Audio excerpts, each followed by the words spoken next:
experience of my first train show in 5 years like for me? Was it a good train show or was it a small train show? And did you get your money's worth? All these questions answered in this video. Hi, I'm TMS Trains, and this is a rather new train channel on YouTube.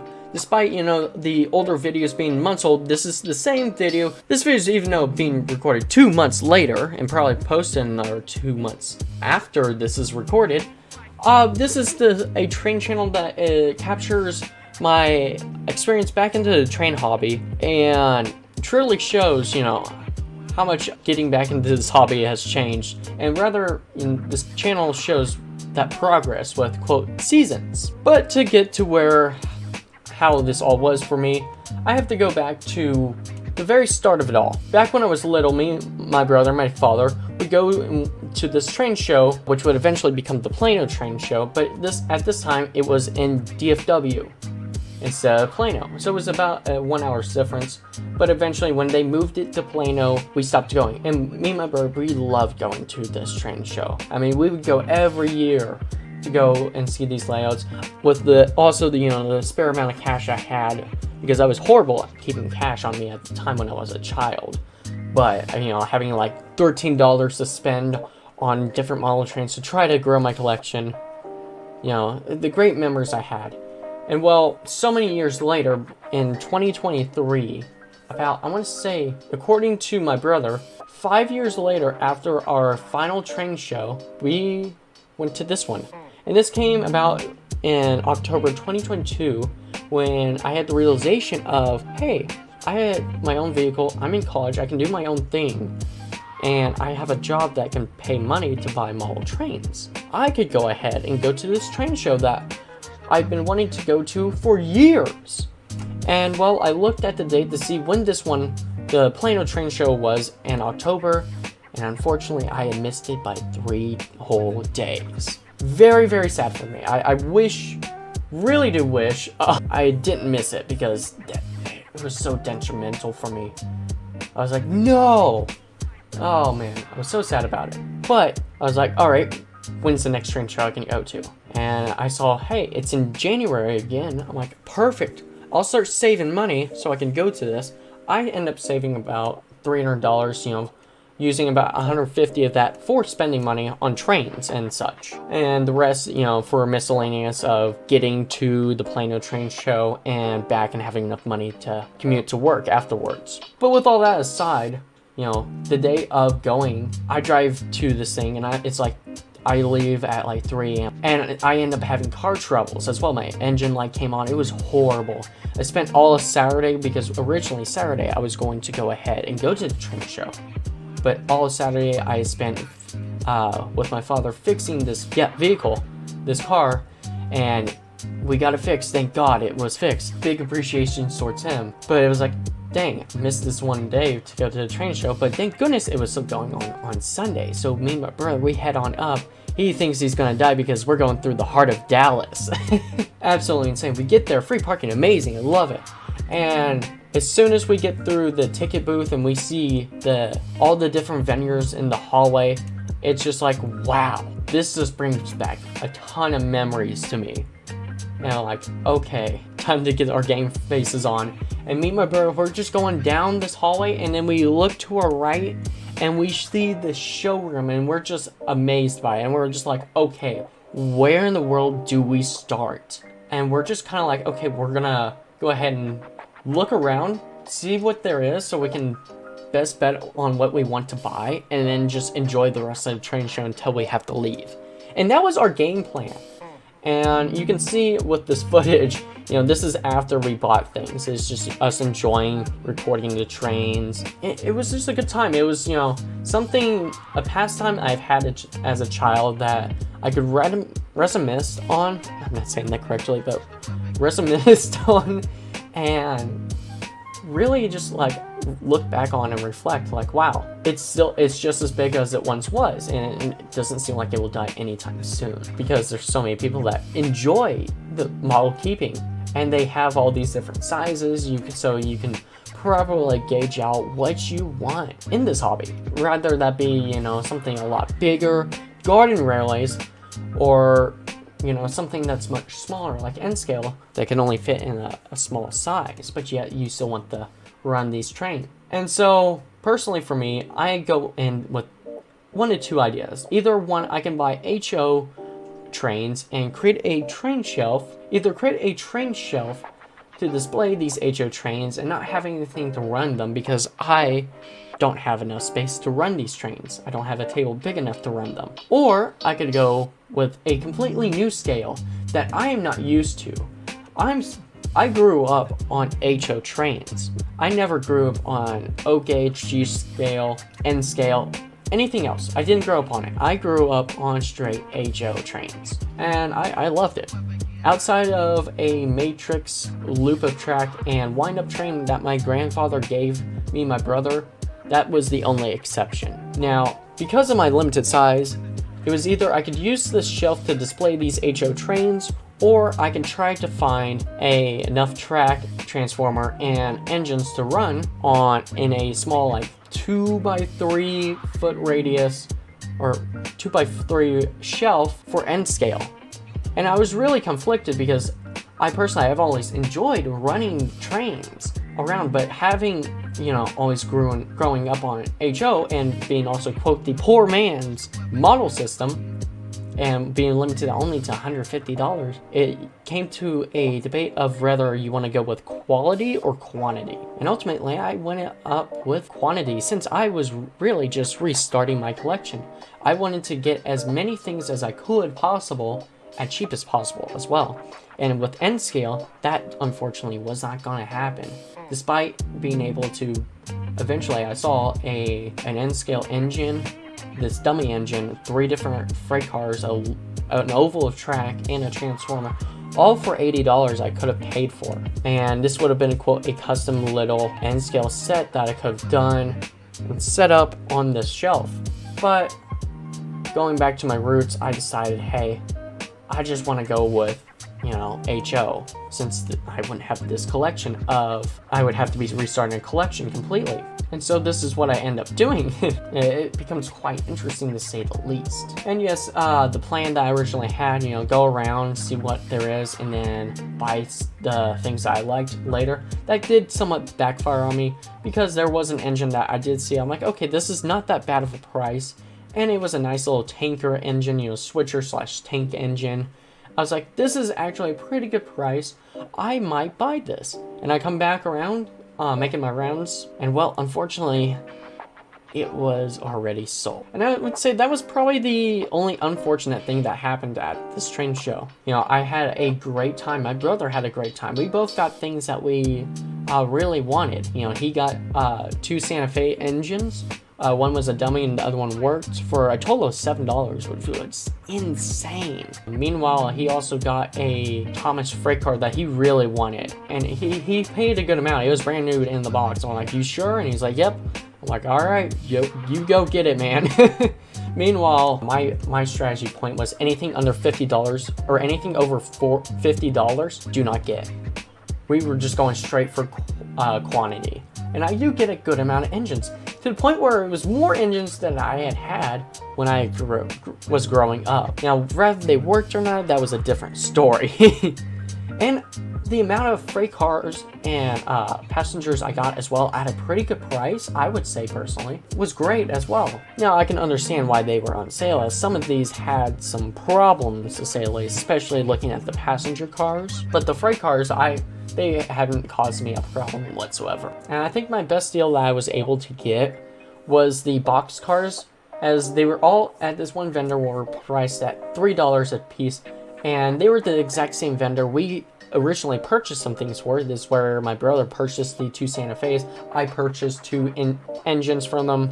No, I purchased 1 engine from them instantly in box. Unfortunately, had some gear problems. But if I can find something to fix the gears with, then it'll be no problem. And will run instantly. It's just something with the gears that have a problem. And so we come back around. I buy a few more engines with them. And I tell them, hey, I only got $8. They're like, hey, do you want to buy this really expensive engine for like $250? I'm like, sure, if you'll do it for $8, jokingly saying that. And he's like, well, I'll take that $8 off of you. Let's find something that I can work out a deal with. And he points to all of these Durango yellow and orange boxcars, about 8 of them in total, if not more. And he's like, hey, let's go ahead and get you all these. And no, keep in mind, they're $3 a piece. And he says instead of $21, he's willing to take 8. And then he also throws in a caboose for me. Absolute legend. I wish I got his name or remember his name, but it was 2 months ago and I don't remember his name. But this man was an absolute legend. I mean, I appreciate the amount that he said, you know, go for that. At a price he should be, you know, spending around $24. I only spent 8. It was great. I loved it. Oh, it was amazing. And well, outside of that, we did spend a good amount. We got some nice passenger cars. Each passenger, for the longer passenger cars for the Union Pacific, which do have problems running and staying on the track, unless there's like a wider turn radius, which I don't have. I would have to pick some up from my local train store. But got those for $10 a piece, if not less, I think. I think I got those 3 for $25, if I believe correctly. Because I don't think I spent $30 on those 3 passenger cars. I think I got them for $25. And then for the smaller passenger cars that I got, the set of 3 and the Civil War passenger car, I picked all those up together for $5 each. Pretty good deal, I would say. Now, I didn't pick up too much scenery things. I probably should have, and I kind of wish I did, since I went with the HO display. But I did get a nice station and a single bridge. The single bridge only costed me $5, and I said, what the heck? Why not? It's a cool piece to have, and out of all the other scenic kind of displays I've seen, this is probably the cheapest thing I can get with the best bang for my buck. Among this, you know, with the station, I think I paid around $12 to $18 on this station, and it was in good shape too. You know, it looked like, you know, I had some good use on it, but it was a great station and still continues to be. I love that piece. The only thing I wish I did purchase instead of some certain things was I did see an HO shed piece there for only $25. Probably could have talked a deal for at least $15 to $20. And looking on it now, I'm like, I wish I'd gotten that because it's such a cool centerpiece, and it was a nice cheap piece too that was only missing a roof piece. To be honest, I could have gotten it. And I wish I did. But hey, you know, we all make mistakes, and we kind of have to live through that. And the only other unfortunate thing that happened is while I was purchasing the box cars, we had multiple different bags, and well, my brother wasn't holding onto the bags correctly. He was rather carrying them in his arms. And well, they slipped through his arms and hit the ground pretty hard. And well, that did damage his Santa Fe, that he had one of the couplers for him, which was really sad to see. But my stuff that was in the bags, all that happened was I don't know how, but the Santa Fe, my large Santa Fe engine, was unscathed until I decided later that day to test it out, and I accidentally dropped it. I don't know how that happened necessarily, but for the passenger cars, the tops of the passenger cars came off. It's a little sad sight to see, but you know, they all still work in the end. There's no problems there. And really, looking at the different displays and layouts at this train show, there was a huge selection. I wish I recorded more, as just showing what I have in these 8 different videos I have on my channel, just showing each display by themselves, really doesn't capture how many displays there really were. In fact, one of the videos combines some of the N scale layouts that there was out there at this train show, and the wide display of them, you know, in between G scale, N scale, HO, and O gauge, absolutely insane. There was a lot more American Flyer than Lionel stuff there, and I wouldn't realize this until I would post these videos on my channel, and some people in the comments would say, hey, there's a lot of, you know, American Flyer stuff there. I'm like, huh. Really? I thought this was all Lionel stuff. And I mean, technically it is Lionel stuff because Lionel did buy American Flyer, but still, you know, the big debate between which is better, you know, American Flyer or Lionel, and, you know, in the comments, let me know, you know, which side you take. Personally, I really don't care, since HO is superior compared to O gauge. But yeah, it was a great train show. Me and my brother, we got some good things out of it. There were a few regrets and decisions made, but outside of that, I love this. And I can't wait to go to my next one, which is actually coming up in a few weeks from now, which will be the Denver train show. And I'll probably be doing a similar video of, how I got there, all that stuff. And then after that, who knows, there's going to be another one we'll already have planned up, but I'm not going to say it right now. I hope you guys did enjoy me talking about my experience at this train show. And I hope you did enjoy, these clips that I showed around at this show. And I'll catch you guys on the rails. See ya. Make sure you subscribe.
Alright, so this is basically how I started my train addiction after 5 years of not going to a train show.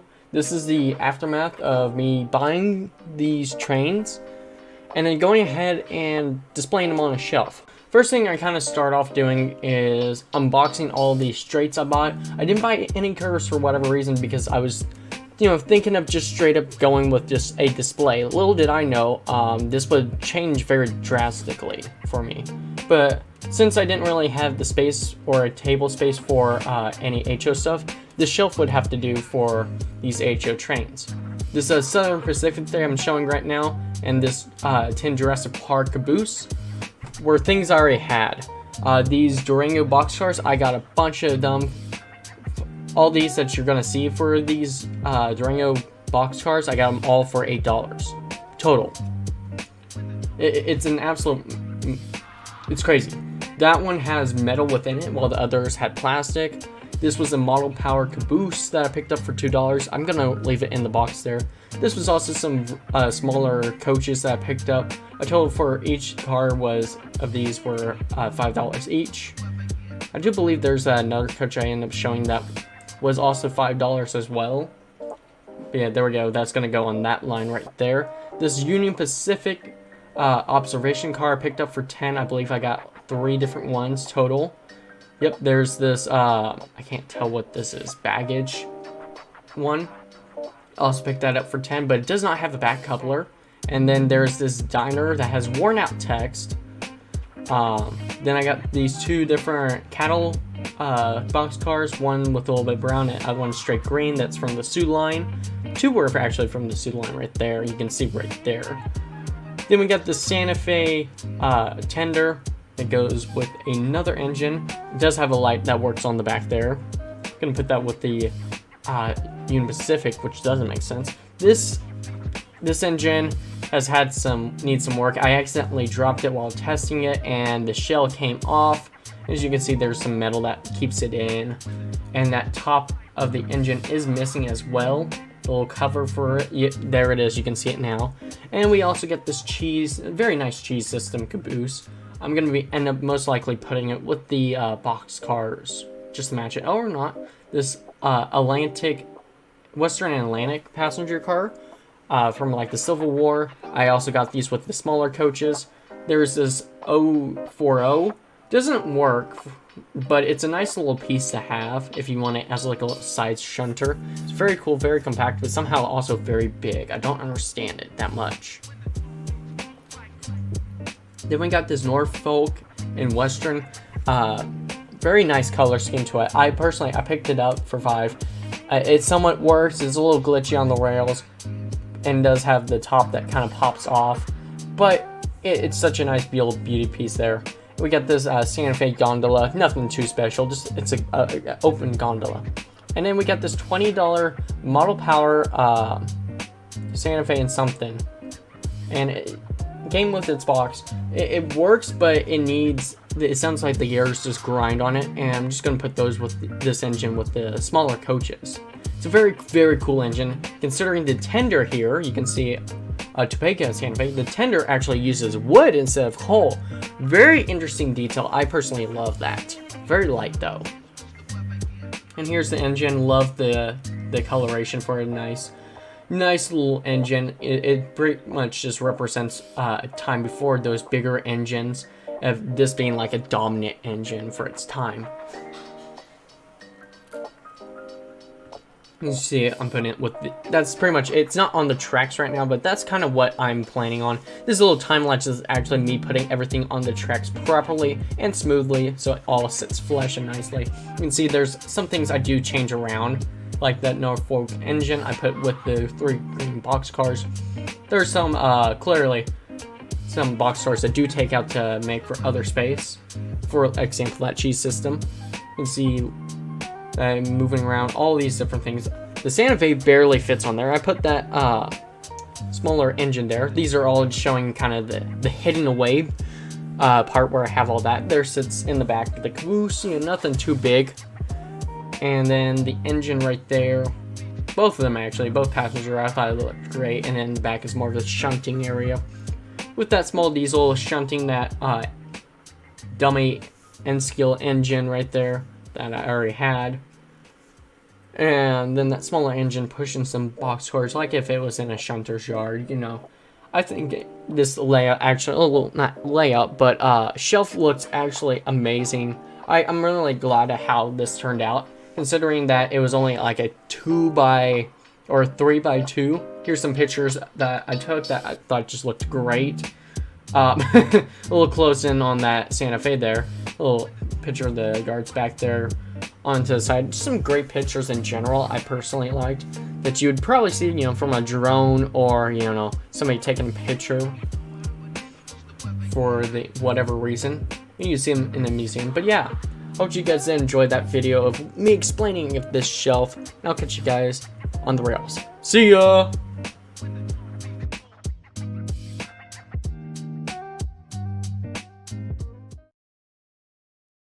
This is a review of my 282 Santa Fe locomotive engine. It's a very cool engine that I love dearly, and some could say it is the Gordon of my engines right now. So let's see what makes it so special in this review. This is a 282 Santa Fe engine that I picked up at a train show. Now this is very cool and kind of special to Santa Fe to me because this is my first real large tender engine that I've owned, really, that is strictly my own. Now what I love about this engine is the fact that it does run, even though it has a lot of problems to it. You know, it still can function, but it still is a work in progress. As you can tell by just looking at the engine's cab top, is that it's missing its roof. It's supposed to be a red kind of looking roof that's supposed to be on top of it. However, it came off because I accidentally dropped it one time. Not a fun time, to say the least. Because of this engine as well, you can see there's a lot of progress within it, just showing the interior of the fact you can lift up the frame and the metal inside just to see the inside innards of the engine, the motor, the wheel, all that. Yeah, just all that. And it's quite insane to say the least, but you know, it all still works so well. So you can see the base of the chassis pretty much. You know, it's quite nice, strong engine. It's been known to pull a lot of freight cars before.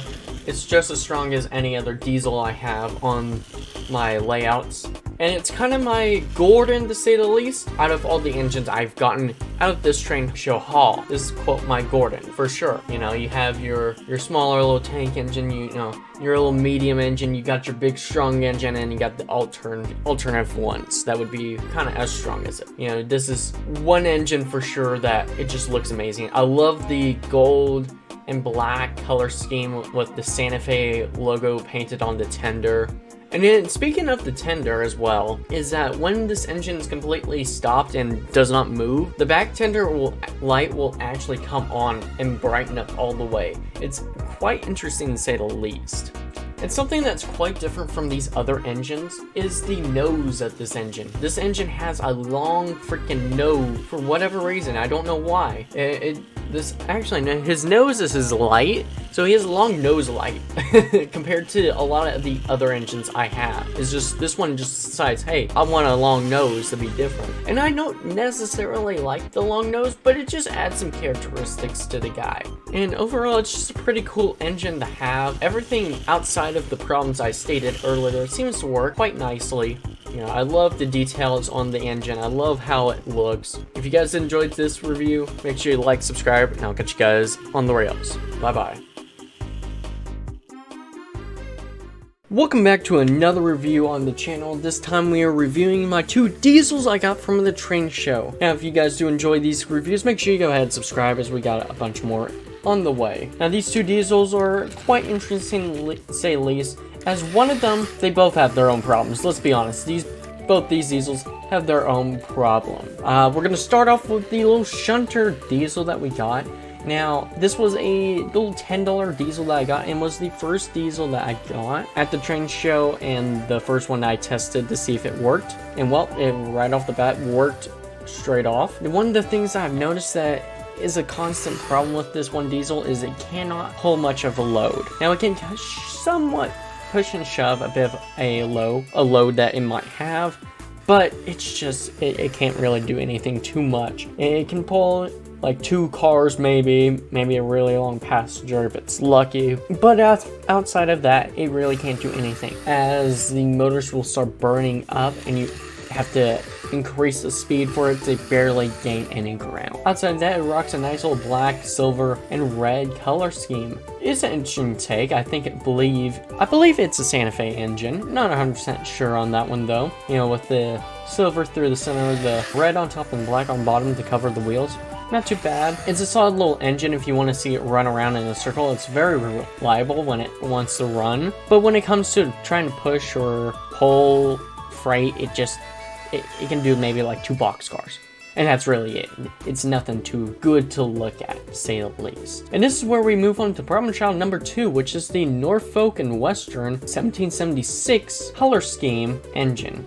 Diesel engine. Freight engine, whatever you want to say. And well, originally this engine was supposed to be in the non-running engines, as the only thing when I originally got this engine and tested it was the lights came on, and that was it. It was not until actually I put it with a different transformer with some different electrical wires with it, and it started working all of a sudden by itself, which I was like, wow, okay, great.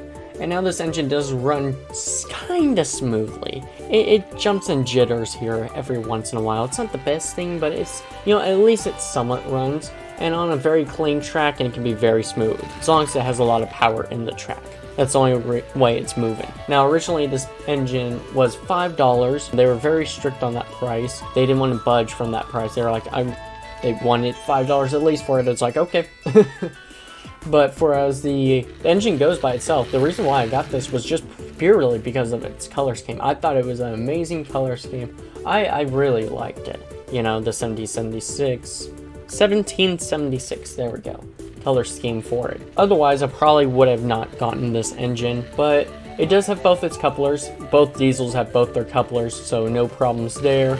So it can pull and shunt different freight if needed. Now, there is one problem with this engine, is that it was accidentally, actually there's 2 problems, but this engine was dropped and the top of the cab came off. Now, it's so tight where you can pop it in and out with no problems. So if you flip the engine upside down, the top of the roof does not come off. So you're fine. It's just like a little nose detail that happened. But the other problem with this engine is some of the rail guards on the side of the engine are just straight missing. They're just completely missing from it, which is never the best thing, but you know, I really don't notice it unless it's really pointed out in the first place. That's the only way I end up noticing these kind of things. But outside of that, both these diesels, even though have their own problems, their problems are a little too tiny to really notice the bigger picture, to the fact that at least they run and can pull at least one thing. So yeah, I hope you guys did enjoy this review, and of course subscribe, and I'll catch you guys on the rails. See ya. Welcome back on the rails with TMS Trains. Today we're doing a another review. However, this review is over my non-working engines that I got from the train show. Now, these engines are both, one of them needs a little work with it, the other just completely dead weight, does not work. So we're gonna start with the one that just completely doesn't work, which is no other than the 040. Now, this is like a huge narrow gauge engine. It's small but big at the same time, and I don't understand it. And it's to the point where it doesn't want to run whatsoever. The light doesn't even come on. It's just, it has no soul. It's just an empty body. There's a motor in it that I know of, because I feel the weight of it. Or maybe it's just all metal, who knows, I haven't opened it up yet. But it just does not want to work for whatever reason. It's a very cool looking engine. It's weird, because it's like, it's big, but meant to be small. I don't understand the feeling of it. It's weird, to be honest. But that's not really anything much to say, you know, it's one of those old Western engines. And really, both these engines are old Western ones, like the Wild West, Old Western, whatever you want to call it. And the next engine is a Santa Fe and Topeka wood burning, a wood tender engine. And this is like a really freaking cool engine. I picked this one up for like $20 with a box. It's made by Model Power. And I looked at it. It was actually the first engine I picked up at the train show. I looked at it, I'm like, you know, this actually seems like a good deal.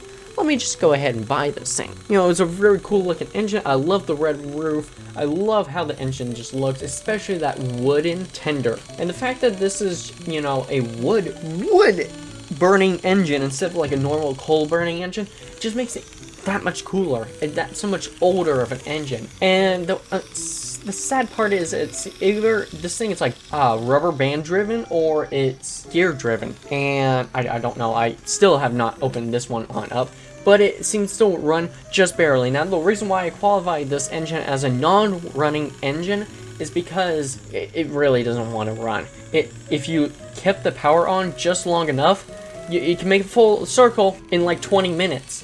But just for the time it runs it barely goes, and it's just a horrific sound.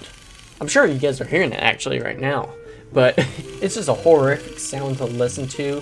Just the gear, it sounds like the gears are stripped of some sort, and it's just catching it enough to go ahead and make the wheels and motor spin, but they're so stripped that it can't go properly straight. So it's like it's a problem child engine ultimately, but it's still such a cool engine in general that it's like, okay, you know, with enough fixing up, it'll work. And once this engine starts working, oh my goodness, it's gonna look amazing on the track layout. It's just gonna look absolutely amazing. But as of right now, it's just a horrific sound to listen to, and just a cool little display piece that just tries its hardest to go back or forth. And I bet you if you put any freight or passengers on it, it won't go whatsoever. I bet you. I haven't tested it, but I bet you that will happen. I hope you guys enjoyed this little review of the non-working engines. And of course, I'll catch you guys on the rails. Bye-bye. And subscribe!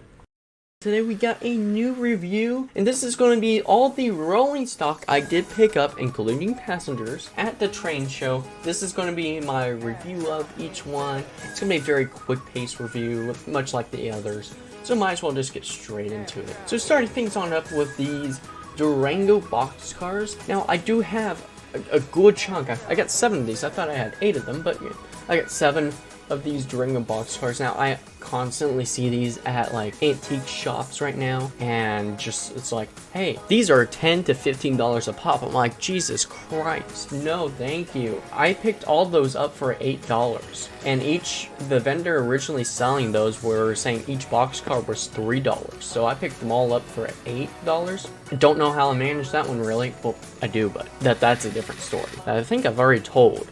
I don't know, maybe the video's not out yet, who knows. But yeah, they're great boxcars. I love them. One of them has even metal in it. Nice sliding doors. They're a great, you know, just a group of boxcars to have. And I use them with the Santa Fe engine from time to time.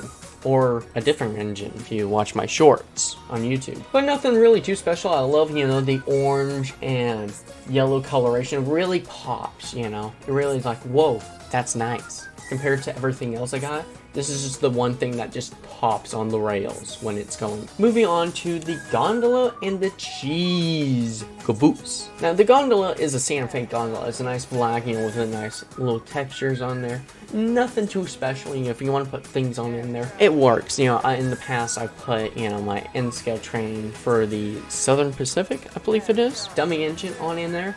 I'll put some, other things in there just for the heck of it. It works, it's fun. And now for the cheese system, I also got that for free, actually, with the Durango boxcars. So that was a free caboose I got. Great, loved it. And I'll pair it up with the Durango boxcars, even though it doesn't really make sense. Durango cheese system doesn't really make too much sense. But, it's there. The colors match up good enough. Is there probably another caboose I could get that would match up with it? Yeah. Do I want to right now? No. And then after this point, we have the 3 Union Pacific passenger cars. And my goodness, I do not like to run these passenger cars unless I have a wider radius of curves. On the straighter place, it has problems. I see why these were being sold. I either got all these passenger cars for a total of $15 or picked each one up for $10 each. I don't remember exactly. I just saw them like, oh, these are pretty cool. Some of these have, a bit of wear and tear on them. I bet you I could get a deal on it. All I know is I got a deal on it. I do know that. You got these different versions, and some of them work, and some of them don't. It's such a pain to keep them on the rails. Yeah, first up, you got your, baggage car. That's probably the nicest looking one out of the bunch. That also looks like a prison cell on rails. I can't just get the thought out of my mind. It just looks like a prison cell on the rails. Next one, you got the observation deck, or observation car, in which it's just nice looking. It's a back-end car, passenger car. Nothing too special there. And then you got the diner.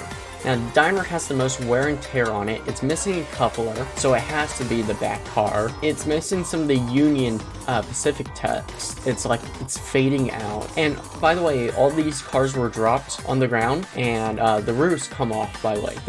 That's another thing that happens. So that's always a fun time.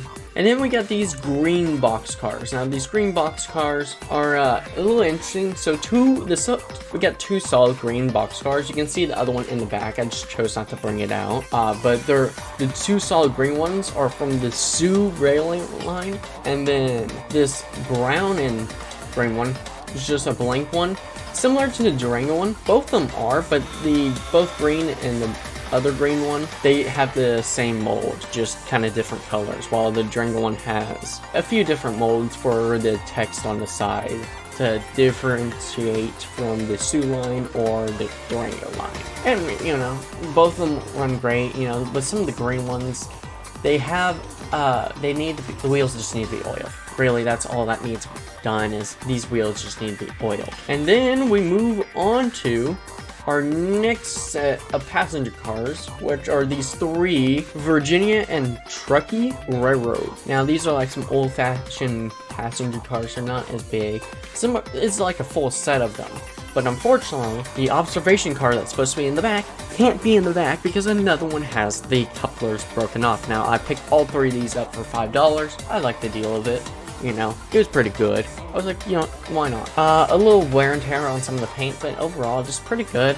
The roofs also do come off. Yeah, that's a constant pattern I've seen, is these roofs just on the passenger cars come off. And another thing is the colors of the roofs slowly go from one shade of gray to another shade of gray. It's like, excuse me, what is going on? There's one thing I don't understand. And another problem with these passenger cars that I have here, they like to go ahead and disconnect from each other. They'll automatically, if there's any change in the height of the rails going higher or lower, it could be just a little different. They'll disconnect. It's like, why? And it's one of the cars. I don't know which one, and it just makes it a pain. I'm pretty sure it's the dark gray one that does it too. And then we got this old-fashioned, Civil War passenger car. Picked this one up for $5. It was a Western Atlantic Civil War passenger car. I personally, it's pretty cool passenger car. Nothing is wrong with it. It works perfectly fine. It has some nice detail. It seems a little blank to the other passenger cars, but ironically, it's the only best working one out of the group of the passenger cars I have. So yeah, this is all my rolling stock. If you're wondering about the red caboose, I have no clue where that was at when I was recording the video. Could not find it for the life of me, but yeah, that's in there. It rolls nicely, but yeah. If you guys did enjoy this video, make sure you like and subscribe, and I'll catch you guys in the next one. Bye-bye.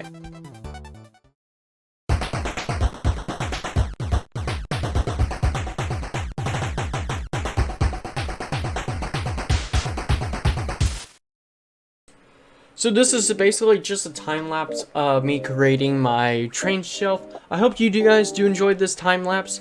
And if you want more of an in-depth video of how I created this train shelf display, I do have a video on that on my channel. Either way, I'll see you guys on the rails. Enjoy the video.